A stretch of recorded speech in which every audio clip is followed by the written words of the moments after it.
Hello everyone, my name is Ryan from North Korea, and today I will talk about what it's like to go to school in North Korea. And my wife has series of questions, and I will walk through those questions.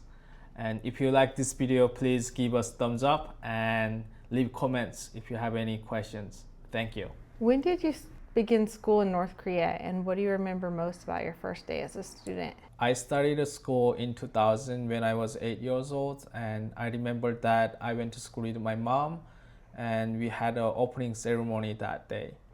And at the opening ceremony, we started to sing a song for praising the regime and our dear leaders, and also our principal and some other teachers gave a speech, and all those speeches were about praising the regime and our dear leaders. And after the ceremony, we had the two classes, and so also my parents were able to stay for a little bit so that they can see how we're doing in the class. And as it was my first class, I was really excited to meet new friends, and also were excited about all the classes that I'm about to have.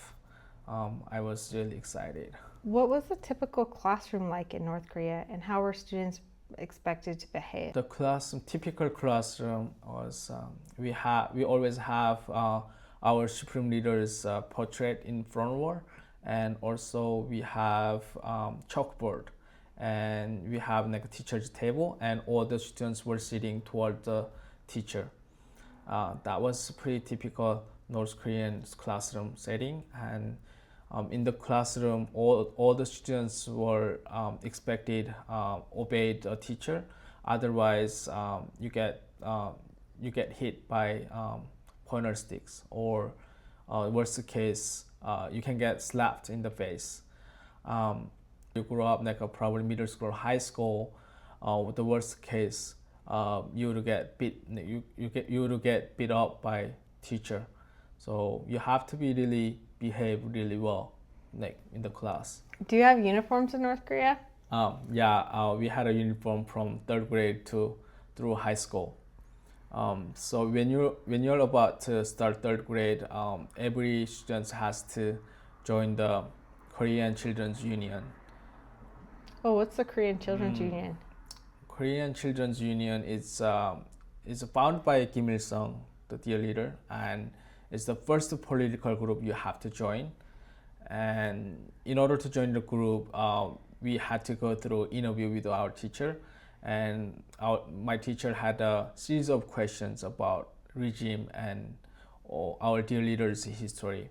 So in order to pass the interview, you have to study a lot about those questions. So if you answer those questions, you can join the group and at first round, and otherwise you have to wait for next round. Yeah, joining the group at first round, it's really big thing. Oh, why is it a big deal? It's a big deal because it's an honor to join the group at first round. Also, as a kid, we were really like proud of to join the group at first round, and yeah, like all the teachers and all the our parents would be proud of me if I joined the group at first round. Are there any like activities you do as being part of the Children's Union? We had a self-criticism session every Saturday, and at the session, whenever your turn is up, you have to stand in front of everyone, and you have to start with what our dear leaders said.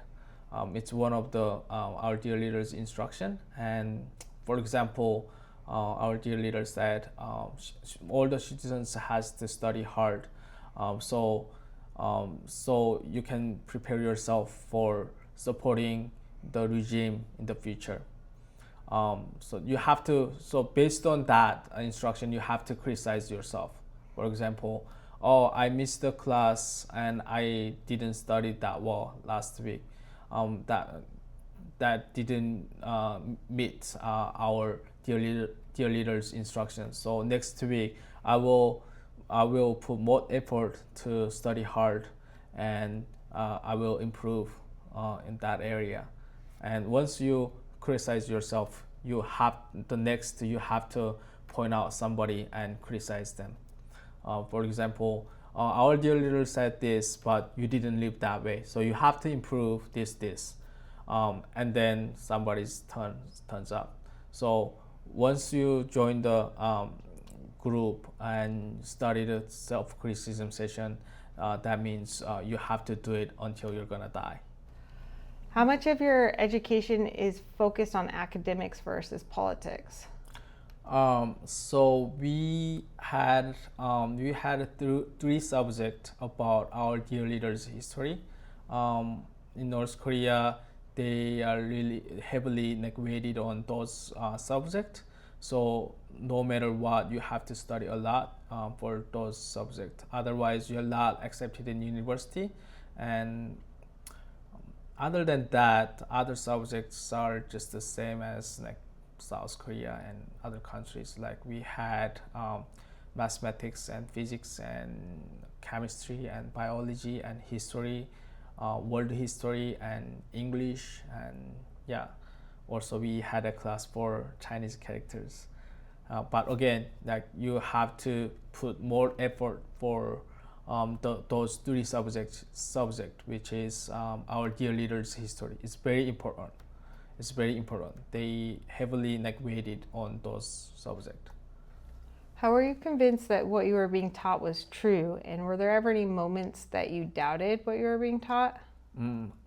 I never doubted, because when I was born, my parents, they're already brainwashed, and also all the things that I was hearing is about North Korean propaganda. So I never doubted if it was true. And also it's not possible to doubt it, because at the time North Korea was really closed the country from outside. So basically you don't have any comparison from outside.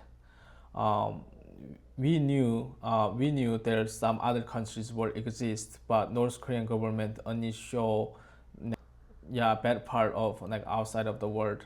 For example, they were just saying, oh, South Korea is a really bad country. They were conquered by Americans, and there's so many homeless people on the street, and it's not good country to live. And also America, it's in a capitalism country. Because of capitalism, a lot of people is on the street and they don't have money. If you don't have money, they don't get education. But North Korea government kept saying, oh, because our dear leaders, we are it's possible to get a free education. All those kind of propaganda I grew up with. So there's no way that I doubt it. What would have happened to somebody who did doubt? It's not possible, basically, because if you doubt it, that means you take a big risk. You don't want to do it, because if you doubt it, that means you can get big trouble. They can put you in jail, or if you say something bad about government or bad about your dear leaders, you could ended up die. What was the most surprising thing you learned about capitalism and free countries after leaving North Korea? That's a good question. I was really shocked when I came to South Korea, because South Korea is a capitalism country, and obviously, if you work for one day, you can get paid. With that money, you can buy 10-day worth of food. It was really surprising. It was really amazing. And in North Korea, obviously, if you work for one day, you barely get paid probably one meal or two meals. So that's biggest things that I was really shocked. And also I thought the capitalism a lot better than the socialism or communism. So, how did growing up in North Korea shape the way you process information? North Korea shut down my brain, and they taught me what to think and how to act. But when I found the freedom, it was really hard for me to think for myself and express things. But eventually, I learned how to think and how to think for me, how to think for myself, and how to express things. For now, I'm so grateful for the freedom that I found, and I don't I don't want to take it for granted. Do you have any closing thoughts or something you want to share? Yeah, I just wanna people know how I'm grateful for my freedom that I have, and also if somebody asks me if I would take a risk to escape North Korea, yes, I would like to take a risk a million times for keeping my freedom.